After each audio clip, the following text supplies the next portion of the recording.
Okay, let's go.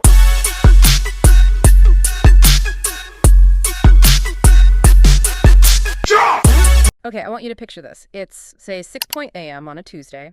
Your alarm goes off.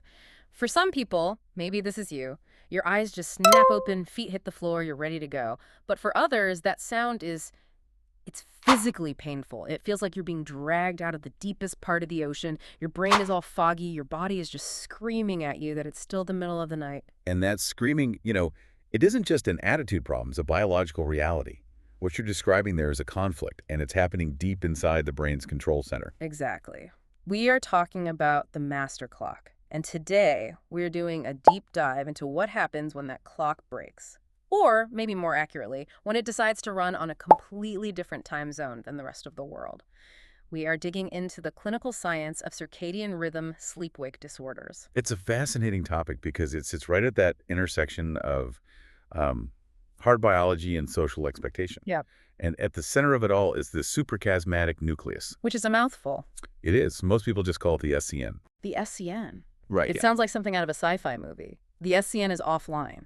Well, it essentially acts that way. Yeah. It's this tiny little region in the hypothalamus. Mm-hmm. Think of it as the conductor of an orchestra. It keeps time.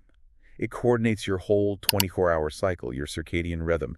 It tells your body when to release melatonin, when your body temperature should drop, when to release cortisol to wake you up. So in a perfect world, the SCN sees the sun coming up and it's like, okay, team, time to wake up. Mm-hmm. And then it sees the sun setting and says, all right, time to wind down. Exactly. Huh. That's called entrainment.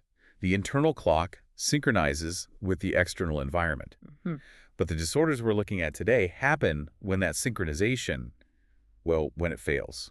We're looking at a persistent misalignment between a person's endogenous rhythm, that's the one coming from inside, Right. and the schedule that's required by their physical or their social environment. And that word misalignment is doing a lot of heavy lifting because I think a lot of us feel tired or, feel out of sync sometimes.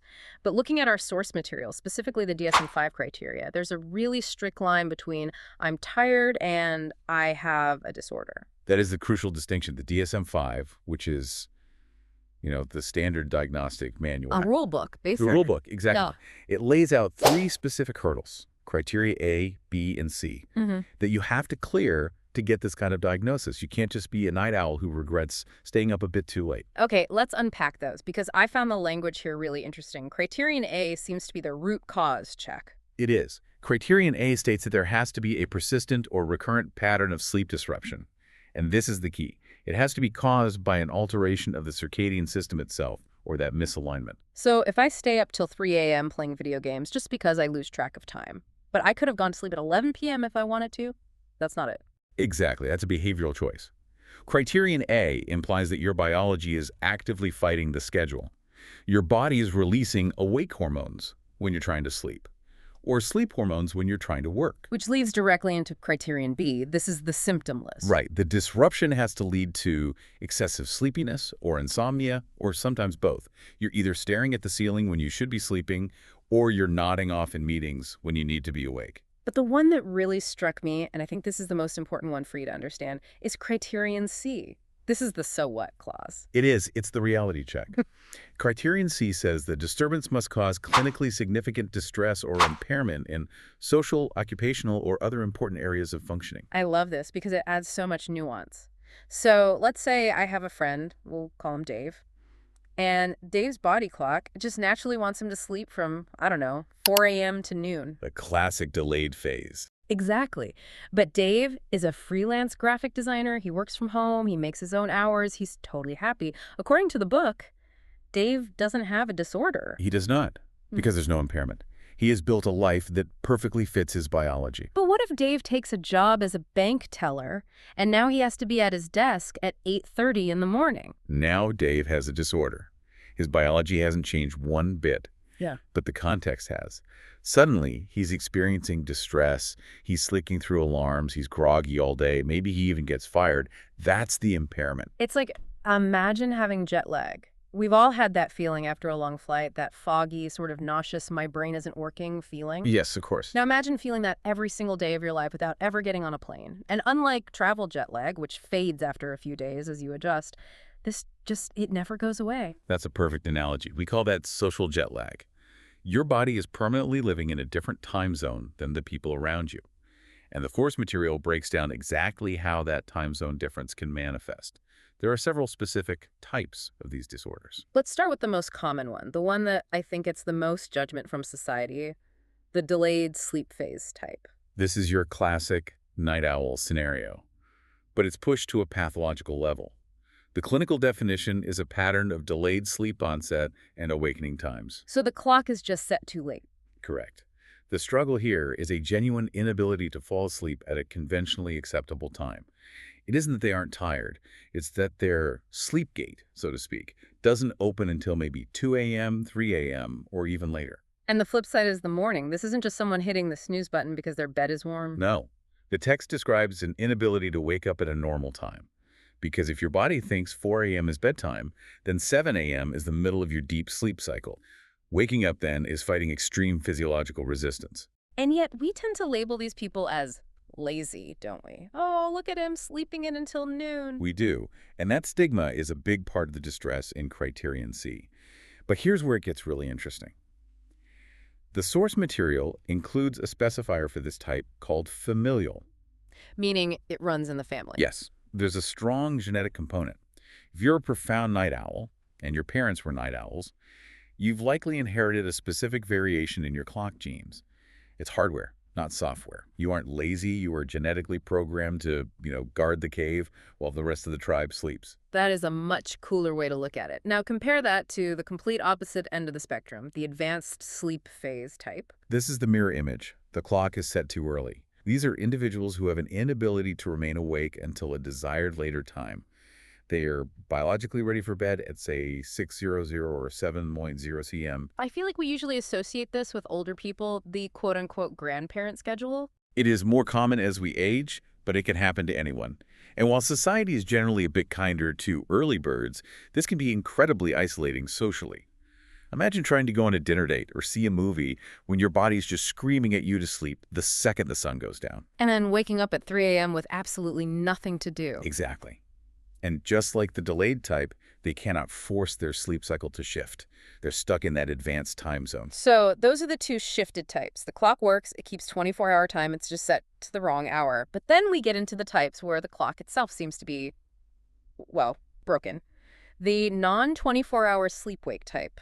This one, I had to read the section twice to really wrap my head around it. It's a very complex and a difficult condition. In non-24, the internal clock isn't synchronized to the 24-hour day at all. Usually the internal cycle is actually longer than 24 hours. So how does that play out in real life? What does that look like? Imagine you have a watch that runs slow. Every single day, it loses an hour. So today your body says bedtime is midnight. Tomorrow, your body isn't ready until 1:00 a.m. The next day, 2:05 a.m. Then 3:00 a.m. You're just drifting. You are consistently drifting. The source calls it a daily drift. Over the course of a few weeks, you'll cycle all the way around the clock. You'll have a week where you're sleeping during the day and awake at night, then a transition period, then a week where you are seemingly normal, and then it just drifts off again. That sounds maddening. I mean, how do you hold down a job? How can you schedule a dentist appointment for next Tuesday if you don't even know if you'll be biologically awake? For many with this condition, traditional employment is nearly impossible. It's highly prevalent in blind individuals because they lack the light cues to reset their clock. But sighted people get it too. And the source mentions it can overlap with the delayed sleep phase. Sometimes a clock that's delayed it eventually snaps the tether and starts drifting. And if non-24 is a drifting clock, the irregular sleep-wake type sounds like someone took the clock and just smashed it with a hammer. That is a vivid but a pretty accurate description. The definition is a temporally disorganized sleep-wake pattern. Temporally disorganized. It means there is no major sleep period. Most of us, even the night owls, we sleep in a big block, 6, 7, 8 hours straight. People with the irregular type don't have that. Their sleep is fragmented into at least 3 or more periods throughout the 24-hour day. So it's just a series of naps. Essentially, they might sleep for 2 hours, be awake for 3, sleep for 4, be awake for 2 more. There's no predictability. It's chaos. Talk about impairment. You're never fully rested and you're never fully available for anything. You're just kind of existing in this fragmented state. Exactly. It breaks that fundamental human rhythm of day and night. So far, we've talked about biology that's coming from within endogenous causes. But the source material lists one type that is explicitly caused by the modern world, the shift work type. This is a prime example of the misalignment we started with. This is a disorder driven entirely by unconventional work hours. And this affects millions of people: nurses, factory workers, security guards. And the symptoms are brutal. The text highlights insomnia during the major sleep period. So you finish your night shift, get home at 8 a.m., you are exhausted. But the sun is up, and your body just refuses to let you get deep sleep. And then when you're back at work at 3 in the morning. Excessive sleepiness. You are fighting the SCN's command to shut down. The source mentions a really dangerous symptom here: inadvertent sleep. Microsleeps. Yes, dozing off for a few seconds without even realizing it. If you're operating a forklift or monitoring a patient's vitals, that can be catastrophic. It just highlights that we aren't machines. We can't just reprogram our operating hours because the economy demands it. I think that's a really important point. We treat sleep like it's just a switch we can flip. Oh, I'll just have another coffee. But the source is saying, no, this is deep biology. It's ancient biology. We're diurnal creatures. Fighting that has a real cost. Before we move on to solutions, I want to touch on the timeline, because I think everyone has had a bad month of sleep at some point. How long does this have to go on before it's officially a disorder? The DSM uses specifiers for duration. It helps clinicians understand the severity. First, you have episodic. This is for symptoms lasting at least 1 month, but less than 3 months. So maybe a really stressful project at work throws you off, or you have a newborn baby. Right. Then there's persistent. This is for 3 months or longer. This is usually when people realize, okay, this isn't just a phase, and they seek help. And recurrent. Recurrent is if 2 or more of these episodes occur within the space of 1 year. So you fix it, you feel good for a while, and then it slides back. Okay, so let's unpack the fix-it part. We have these clocks running late, early, drifting, or being crushed by shift work. What does the medical community actually do about it? Well, the standard toolkit involves trying to sort of hack the SCN. We use bright light therapy, sitting in front of a specialized light box in the morning to forcefully tell the brain, it's daytime, stop making melatonin. And then on the flip side, using melatonin supplements at night to signal, it's dark, time to go to sleep. Exactly. We're trying to manually entrain the clock to the 24-hour day. But, and this is where I got really excited reading the source material, there was a section that took a totally different turn. It wasn't about light boxes or pills, it was about ethics. Yes. This is a fascinating pivot in the text. I circled it in red. The source explicitly says, while light therapy and melatonin can help, it is more effective and ethical to lobby for developmentally appropriate policies for school hours. More effective and ethical. Yeah. That is a very strong statement for a clinical document. It really is. It's basically looking at delayed sleep phase in teenagers and saying, wait a minute, if the biological reality for adolescents is that their clock shifts late, why are we forcing them to be at a desk at 7:30 in the morning? Exactly. We know that during puberty, there is a natural biological delay in the circadian rhythm. It's not rebellion, it's just hormones. By forcing them into an early start time, we are manufacturing that misalignment. Yeah. We are literally creating the disorder. It completely reframes the problem. Usually medicine is about fixing the patient to fit the world. But this source is suggesting that maybe we should fix the world to fit the patient. It challenges the status quo. If a huge percentage of the population, like teenagers, has a delayed clock by design, then forcing them into an advanced schedule causes that criterion C, the distress and impairment. Grades drop, depression rates go up, car accidents increase. So the cure isn't a pill. The cure is moving the first bell to 9:00 a.m. In that specific case, yes.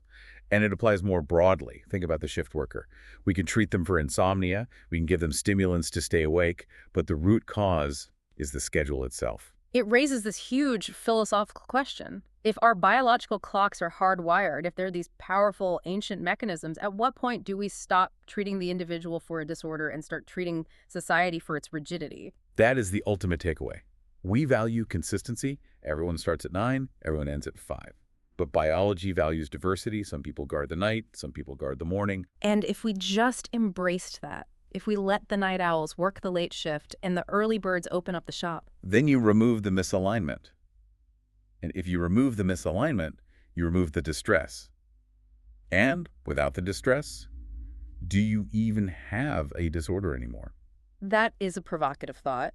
Maybe the problem isn't that our clocks are broken. Maybe it's that society's watch is just too strict. It certainly suggests that a little flexibility might be better medicine than pharmacology. So something for you to think about the next time you're lying in bed, staring at the ceiling, wishing you could sleep. You might not be broken. You might just be living in the wrong time zone. Indeed. It's a matter of finding the rhythm that matches your own biology. Thank you so much for joining us on this deep dive into the hidden timers of the brain. I hope this helps you understand a little bit more about what makes you tick literally. It was a pleasure. Until next time. Catch you on the next deep dive. Okay, let's go.